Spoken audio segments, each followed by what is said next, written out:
have you paid attention at all to Sam Altman's new cryptocurrency? No, I have completely disregarded cryptocurrency since I lost all of the money that I put into it. I no Yeah, longer care about cryptocurrency, but please tell me what's going on. me too. Me too. The only thing that makes this interesting to me, literally the only thing, is that Sam Altman is behind it.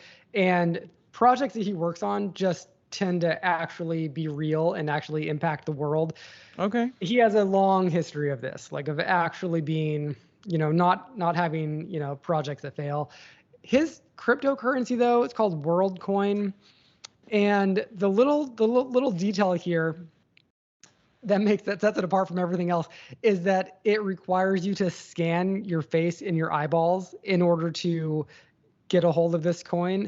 And right now it's like a pilot Cool. situation Yeah. where you go into London or certain locations and you get your retina scanned, and Mm. then you get like 25 free of his world coins. And Mm. his idea is that at some point in the future, this will make it so that people who are tapped into this cryptocurrency, they're all people, they're all human beings, and it supposedly is going to be secure. And then it will make it so that governments can distribute wealth like a UBI to the populace in kind of a seamless way. That's Oh, his pitch. Everyone is freaked out all right. about the retina scanning detail about it because it seems like in every sci-fi movie ever, that's That's how the step dystopian future that's step starts. one. Right. You get your retina scanned, right? Right. Yeah, yeah. So I don't know. Like, would you get your retina scanned by Sam Altman and his WorldCoin? By Sam Altman, no. But I've already let my iPhone scan my fucking retina, so what like I like I trust Apple. Right, right. Like I trust Apple with my privacy. Apple's I pretty good on privacy so far. I wouldn't trust necessarily that we Facebook, know Elon Musk. like Yeah, that they've true. been caught for, or maybe they are. Maybe they are. I Well, just tend remember yeah. that case where, oh man, this is going back years, but there was like some criminal case where the FBI was demanding that Apple unlock this Yeah. dude's phone, And they were and like, Apple was "Nope. like, sorry, no, we're not going to do No." it, and they just didn't. I did like that, but I also think that there's tools that law enforcement uses that have backdoor entries into Apple phones, I believe that. But then I'm just actually, I'm like, I'm just pulling down from articles that I've read potentially on Facebook. So maybe I'll let that sleeping dog lie. Sam Altman, no, I don't think so. I mean, but then again, I'm not like an early adopter. I'm not like a trailblazer. I'm a bit in the, at least with stuff like this, like I tend to wait to watch other people kind of use it and see what's up with it and get a little bit of legs out of it before I'll jump in on something, which is why I never made money from crypto, to be clear. Me too. Yeah, I was a very late adopter to crypto. Yeah, So me too. So, short answer, no. But will I regret it? Probably.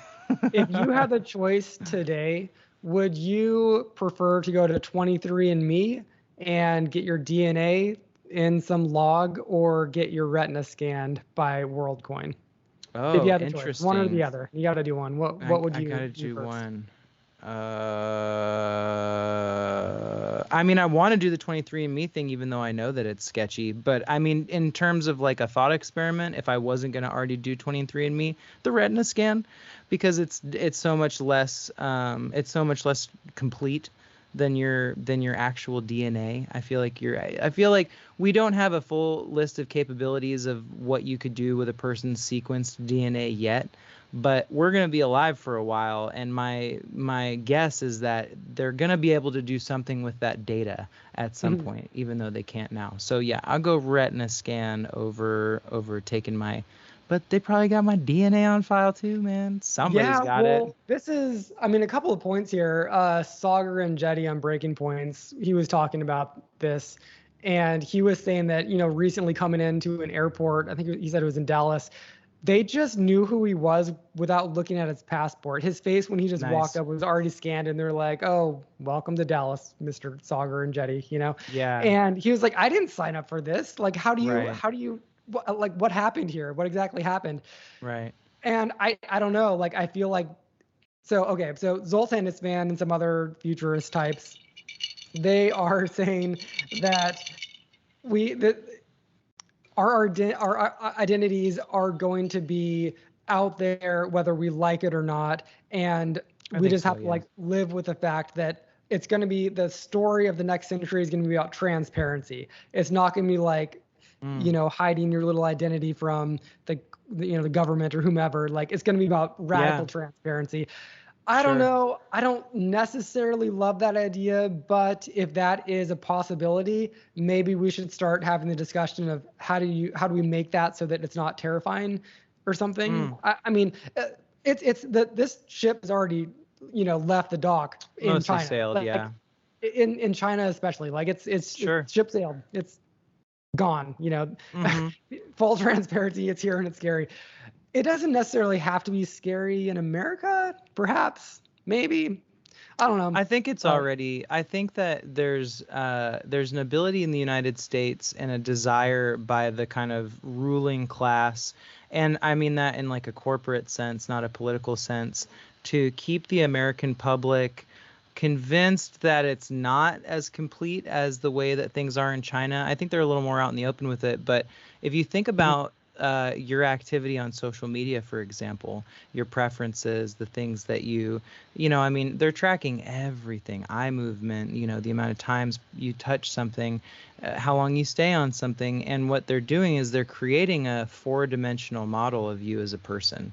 And maybe it isn't an avatar. Maybe it's not Tupac at Coachella. Like it's not going to like be able to like mimic your behavioral patterns in real physical life. But as a data set, it's so complete by now. If you engage with social media and have been over the last 10 years, I mean, just imagine the depth of data that could have been collected on you over your preferences, the things that you like on social media over 10 years. I mean, it's not a social credit score, but somebody already kind of has at least your behavioral affect fully mapped. So it's like, yeah, are you can we? go on to, I think it's Facebook or maybe it's Google, I forget which, and I think it's just Facebook. And you can say like you can look up what your political leaning is, and it Sure. knows how you vote, which is very fascinating. And I'm sure it knows if it's giving you access to that information, just imagine how many other kind of extrapolations it could create about your personality that are probably, if not dead on, pretty damn close. So I Yeah. think it's funny because in America, we look at the government and we're like, well, at least it's not China. And it's like, give me a little Noam Chomsky that, government is but the shadow of business. And I think that is kind of the reality that we're living in. So in terms of our political class, are they gonna, leverage this stuff against us? Maybe, but probably not, because because we've got our eyes on them in a kind of a fundamental way. Corporations already doing it, brother. Already doing it. Yeah, the real scary thing is, I mean, I just don't mind if you rob a bank, they're able to track you down because your eyes get seen by the sky, right? Mm-hmm. Mm-hmm. It's like whatever, that's actually maybe good. But it's more of like the wrong thing of like you Yeah. tweet something or you post a blog and you did a wrong thing. And so they knock on your door and come and get you. And they already kind of do that in England. If you say the wrong Hmm. thing on the wrong topic in England, they can come and knock on your door. I mean, I would rather live in a world where there is zero privacy, it's all radical transparency, but it's not a crime to have to think bad, naughty thoughts. I don't know, like rather than the world where you do have privacy, but you can't say the wrong thing or you go to jail. Oh, You know what I mean? interesting dichotomy to draw. Sure, yeah. I'm just kind of internally writhing with humor over the idea of like a Minority Report spoof, but it's like distasteful tweets. They're all gathered around with like fucking laser blasters and and the little red ball rolls down and it's like COVID disinformation. He's gonna tweet that masks were never effective. In 15 minutes, we've got to get to him. Well, you know, one of the most annoying talking points of this past 5 years is like, you know, you can't go anywhere online or listen to any podcast ever that's like slightly centrist or right leaning. And you can't go half an hour into it without someone saying, they didn't let you say this. You couldn't say this. Oh, I and it's love like, that one. Dude, That's my during favorite COVID, one. And like, you're all saying you it right motherfuckers now. did was say like wrong thing shit, and nobody went to jail. Maybe like 2 people got kicked off Twitter, and there's probably for other reasons anyway. So I'm so over people that just that phrase, you're not allowed to say this. It's like, yeah, you are. Yeah, you can say that. And in fact, social media platforms by and large love it when you say that, because guess what? When you say wrong thinky ass shit, it gets amplified. You know, That's right. Every now and then someone gets shadow banned, but it's probably for a complex reason, or maybe just like someone at that company doesn't like you and it's personal, Sure. you know. But the ideas themselves, they're totally okay to be put out there. Couple maybe exceptions, you can find, you know, yada yada yada. But in general, all you motherfuckers do, myself included, is talk about how like COVID this and that, and you know the details were complicated, and it probably escaped from a lab, and we all know that. And that's my rant. On this podcast, we tell you the things that they don't want you to hear. You're not gonna do this anywhere else. We're gonna get canceled right You're now. not. They're gonna. They're telling us we can't, but we're gonna goddamn do it. I mean, okay, like Pump real the brakes, talk, Clint. Real talk, like YouTube will downgrade your videos or whatever if you say certain words within the first 5 minutes. I think if you say like fuck within the first 5 minutes, and there are a couple words, other F words I can think of, FAG, you know, that they will, you know, and I even kind of get it. I kind of get it, and that's kind of fine. I don't know if you can spell that one anymore. Know the rules, play the game, and it's okay. You might be in. I think you Some might be in. Some people are sensitive. Also, that's okay. I think you might be in N-word territory when you spell out the F word. I think it's not that. I think you might just have to say the F word. It's now become so infamous that it must only be addressed by its initial letter. God, I remember when teachers would say that word, yeah, in class. I remember that. Oh, sure. Absolutely. I mean, I've got a story. It was all in the context of don't call each other this, but they would, you know what I mean? They would say the word and stuff like that. Oh, anyway, okay. Do you think that teachers now have to trot that out with white teens and the N-word?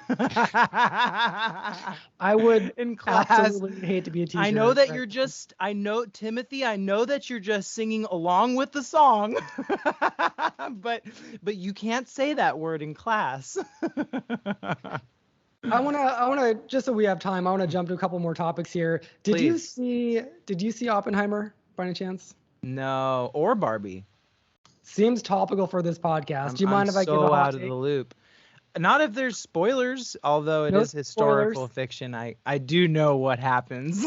Yeah, I'm kind of dying to just. I haven't talked to anybody about seeing Oppenheimer. Yeah, you're a fucking nerd. Go ahead and unload, dude. So, you know, we talk about film on this podcast. We made a film and we put it out there in the world. So I think that like film analysis is part of our little, you know, it's in our pocket. We're really peers in the filmmaking industry. It's like we're not commenting, we're not critics. We've been there. Listen, filmmakers ourselves. Nolan, you know, totally, we're peers. Exactly. That's exactly how to look at this. So Chris, I'm speaking directly to you now. Chris. Okay, so what was interesting to me about this film? Mm-hmm. One, it was like absolutely everything about it was phenomenal. The acting was phenomenal. Just go down the list of what makes a good film. Cillian Murphy, dude. Oh, yeah, and like generational talent. You definitely should see it, and we can maybe talk more about, you know, what it means or whatever. But one thing that I thought was really fascinating just about how the film was shot and edited. Mm-hmm.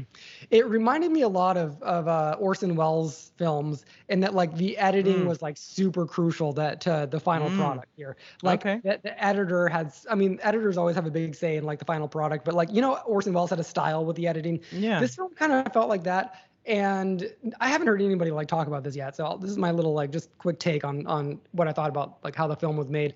Um, the film has a couple of different plots, and it's to the point where it jumps around from decade to decade. Sometimes it's in black and white. Sometimes it's like we're deep in the past. All right. And every single scene in the film, like rarely does a scene last longer than like 20 or 30 seconds. Not that I had a stopwatch, but every scene is very, very, very short. And it's snappy dialogue. And it felt like very fake. It was very like none of it was like, whoa, we're watching like a documentary here. It was more like this is cinematic. You know, it was all very cinematic. Okay. And so like you're just jumping from scene to scene to scene to scene. He does this for over 3 hours, and that's partly what makes it so engaging and so dramatic. And throughout almost the whole entire film, there's this music like dun dun dun dun dun dun dun dun dun dun dun dun, and so like you're always like on the edge of your seat, like oh my god, oh my god, and it's just like people in rooms talking, saying semi-mediocre, cliched little things, dude. Very good. It ends up being very deep, and like the whole thing itself was fantastic. This is a fucking roller coaster. Did you like the movie or not? No, absolutely. But just like it seemed like this weird thing of like it's doing almost. It was a TikTokified movie a little bit, and that the scenes were so fucking tight and so short, like unbelievably short. But there's just like a gazillion of them. I kind of want to look up the screenplay and to see like, you know, on the page, if there were like 5 scenes on one page, you know what I mean? It felt like that. It really felt like that. Sure. And so it moves so quickly. But yeah, very rich and very detailed. And it was a lot about like his Oppenheimer's like communism and how back in the day, if you were at all remotely associated with communism, doesn't matter how brilliant you are, the U.S. government is not going to trust you. That was really fascinating, very fascinating. And I don't think that we have much of that today. It's kind of like believe whatever you want. If you're smart, you're on the project, which I think is progress. Yeah, we're a much less dogmatic society than we used to be, for sure. Especially with like social mores, political leanings, and I think that we've reached a crescendo of absurdism that is kind of like disabused us of a lot of our previously held notions about culture. It's like everything's starting to disintegrate a little bit. Religious beliefs, language, like conceptual frameworks, everything's becoming a little frayed at the edges. So I think, there's not a lot of like, oh, well, you're this. It is funny to see people kind of wear the cloak of oppression. There is legitimately oppressed people, but there's also people that are like, so beleaguered by the oppression of like no one. like an idea in the zeitgeist, you know, like. So I was having this thought the other day, and that I think that most ideologies or political worldviews, they're all kind of watered down to the point where they're kind of zombies these days. Sure. So I mean, like there's almost no communists. Especially in America. No, like real communists. That one failed too many times in a row. Everybody was like, maybe she's not getting back up. Or if you talk to someone who's kind of like a communist, it's just like really either trying to be edgy or they're like picking and choosing some kind of like, you know, whatever. Yeah. But then like 2 days ago, I read this piece in the Atlantic about how like it was some author who was saying that I have been so not on board with calling Trump a fascist until now. And so I was like, okay, so what did Trump do that until now? And the reason why this author was saying was they have not used this term to him is that like a real fascist, they were actually doing kind of genocide. They were actually using the military actively to get their way. They were jailing people who were their political rivals. Sure. Like, and it was a combination of all these things to a very extreme degree. Trump is kind of just a dipshit who's kind of an authoritarian. Pretty run of the mill. So I was reading this article and I was like, okay, so what did Trump do exactly? What did Trump do? I'm like 5 minutes into this article. I'm starting to scroll. I didn't even see the thing. And so I was like, fuck it. I don't even care. Like Trump's a fascist or not. Who cares? But like, you know, even so, Trump isn't going to do a genocide, you know, or whatever, like whatever fascist of the early. I don't know. I feel like he was trying to hold it together for the first term, like really trying, like desperately desperately trying to hold it together. I think he, in the very back of his little pea brain, is like brutally self-aware of how stupid he is, but it has like hedged his entire life to avoid culpability for his idiocracy. And like, I kind of think if he got a second term, he would do, because like, when Obama got the second term, we're like, yes, Obama, dude, it's time to smash it, man. Like, hit me a dinger over the fence. And Obama was like, no, we're going to keep it solid. We're going to keep it professional. We're going to ride this thing out. And I feel like Trump will be like, oh yeah, like, he's like, give me the fucking nuclear football, like, I feel like he might go ham in the fourth quarter, dude. Maybe this even was where the article was going. Again, I don't know, but like he would never say to like Xi Jinping, hey, watch it with what you're doing with the Uyghurs, or you know what I mean? Like he wouldn't call out genocide that someone else is doing. One of his buddies who's like a dictator, he just wouldn't do that. So maybe being an apologist for a dictator who's doing a genocide is kind of equivalent. Maybe that's the case. I mean, like, but like real talk, I would be more worried about Vivek Ramaswamy, who wants to just do away with all of these government institutions and maybe is smart enough and by the book enough to actually kind of sort of make that happen, whereas Trump really is just an agent of chaos and can't really do anything. So I don't know. I think Trump, try as he might, I don't think he could really, accomplish much of anything. That's just his track record, right? Same. I mean, that is my felt sense. Like even when Trump became president and I was pretty bummed about it, I was like, my faith in not in democracy, but in bureaucracy is pretty ironclad at this point. Like the American bureaucracy is so deep and so wide and so unbelievably slow moving, and like complain about it all you want, but it means that you can have someone like Trump fully in control for 4 years, and like, bad things can happen, but he's not tearing the whole tent down. There's too many fucking polls, man. Yeah, he was too engaged with his daily drama of like firing his staffers and stuff like that. I don't know. Yeah, and didn't have like a mastermind. Seemed like he was falling apart the entire time, where it's like the Bush-Cheney situation, like Cheney, a legitimate political genius, caused incalculable suffering throughout the world in just, a short 8 years, did it like a consummate fucking hitman and professional. Trump just not organized enough to do that much, to create that much chaos.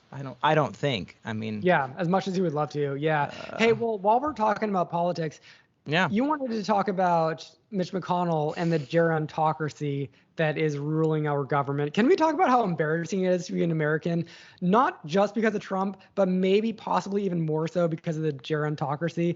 Can I say one thing about this? Launch into it. Okay, yeah. Open up the pack, dude. And then I'll pass it over to you. But okay, so for anyone who hasn't seen this yet, Mitch McConnell was giving a speech, and in the middle of it, he just literally stopped talking. It was like just staring at the cameras for 15 seconds, just stared at the cameras and dead. And then they kind of like took him away, and he came back, and their first question was, what happened? And he was like, I'm fine. From the Jeffrey from the Hollywood Star, what is the name of the alien that is inhabiting your body? Dude. Yikes. So that is a problem, right? That's a problem. It's Mitch McConnell, it's Dianne Feinstein, it's kind of Biden, it's like a lot of people, right? Sure. Okay, that's a problem. My actual legitimate problem with the thing that is our government that annoys me more than the fact that these people exist is how so many people in our government in like legit positions of power totally tolerate this and go along with it. The other day I was listening to a podcast where Pete Buttigieg, who guy every now and then I kind of get on board with. Every now and then I'm kind of like, Judge it up. Kind of okay. Judge the river. This is the thing that just like turned my stomach about like him and other politicians. He was asked on a podcast, what do you think about Biden and Dianne Feinstein? Do you think that they're too old? I mean, like literally everyone in America thinks this. And so like, what say you? And he just gave this thing, well, he's really delivering on what he's up to. And Dianne Feinstein, she's done such a great look at Yeah. her history. And it's like, you know, that's bullshit. And you're sitting, talking with your bros at the bar, being like, I can't believe how old these people are. And like, I'm the guy also who ran as a first millennial, and that was my biggest reason why I was running, was because I'm young and these guys are old.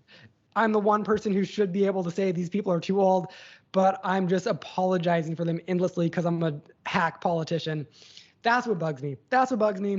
Over to you. No. Oh, wow. Thanks for that. I'll pass it off. Thanks for that warm Rant handoff. The gerontocracy. Fantastic word to say. Really rolls off the tongue. The gerontocracy. Oh boy, old Buttigieg. You know how it is. Democrats and Republicans can't be casting aspersions on the leader of their party for whatever reason. I believe that to be a feckless and disgusting approach to having a political opinion, but what do I know? Man, it's such a bummer. I feel like I too will one day be an old white man.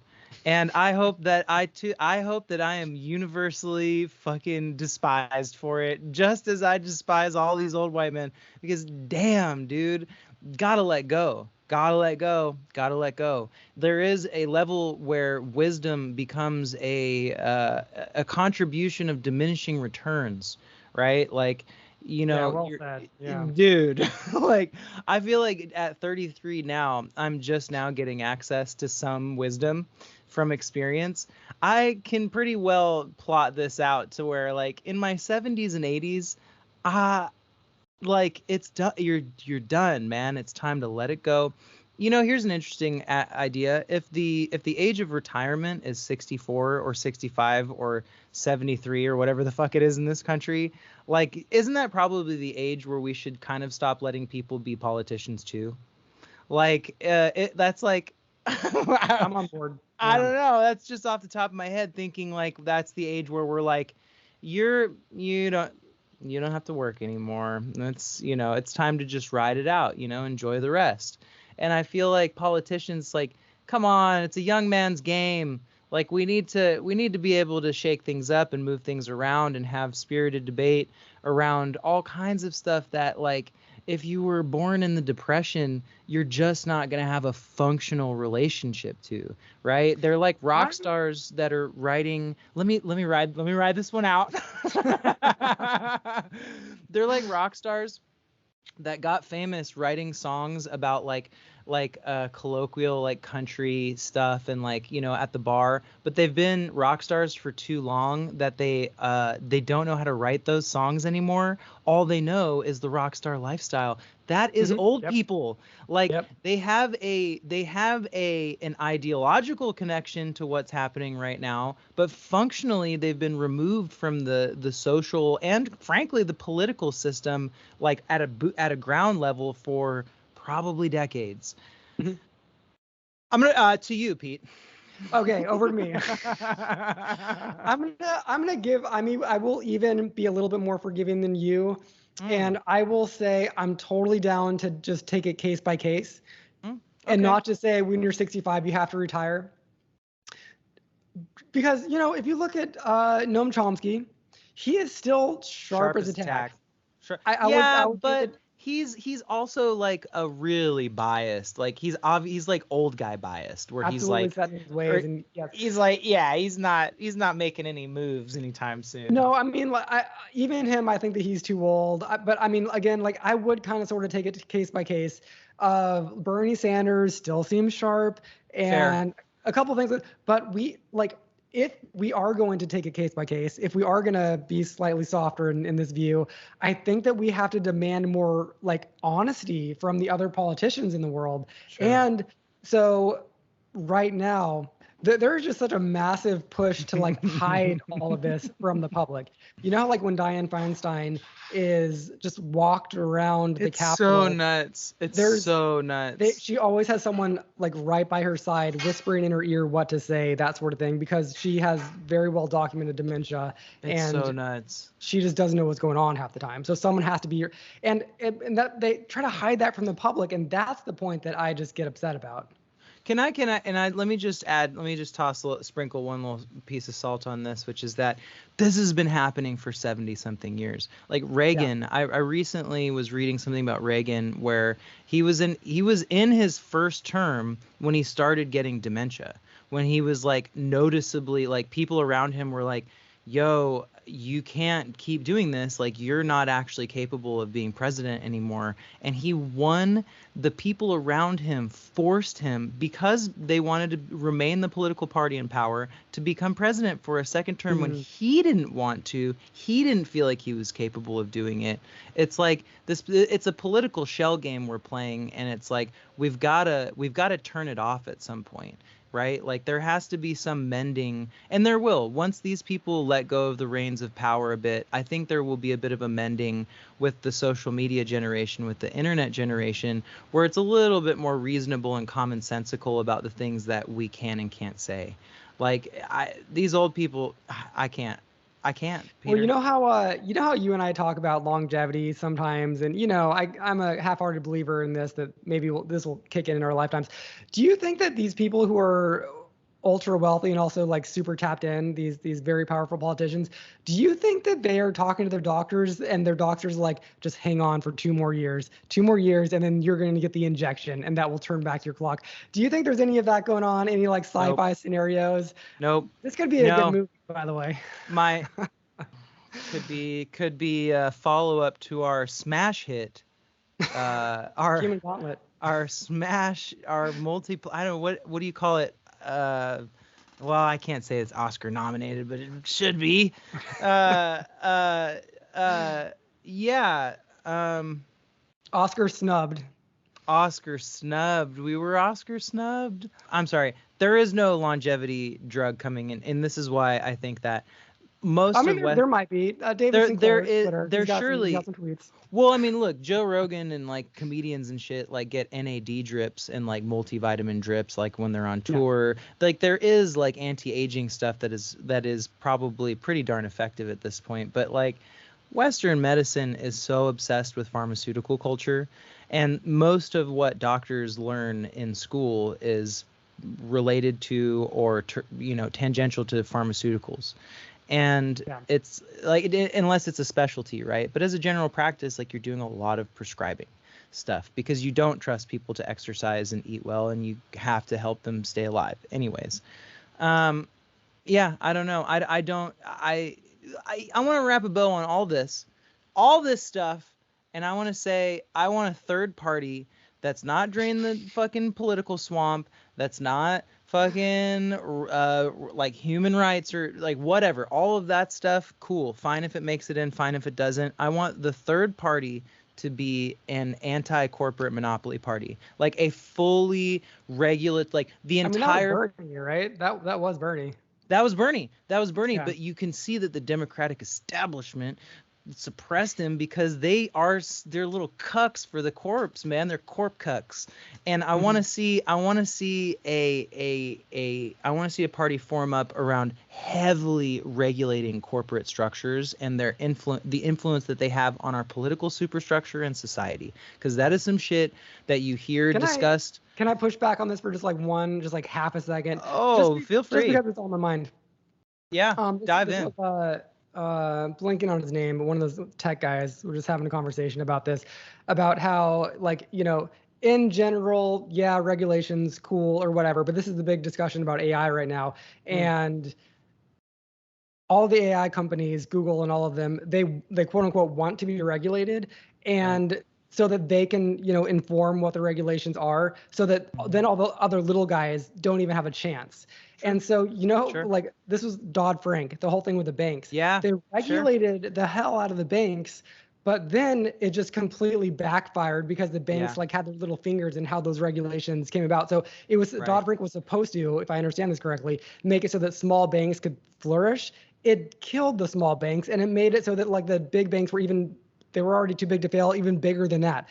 So be careful with what you wish for with regulations. It's just complicated. And I mean, I agree with that vision wholeheartedly, but I think that I've become more cynical just, I don't know, paying attention to what's kind of happened with some of these things. The gerontocracy has arrived. In 2023, 33, my age, is actually old as fuck. And I am now nostalgic for the beliefs of political parties of my youth, like support for small businesses and Right. Yeah. like if you could just cherry pick some of the best parts of 90s liberalism and 90s republicanism, we could form a glorious third party, man. All Well, right. a lot to pick up there and maybe next time. But thanks, Devin. Good talks. Cheers, Peter. I'll see you again soon.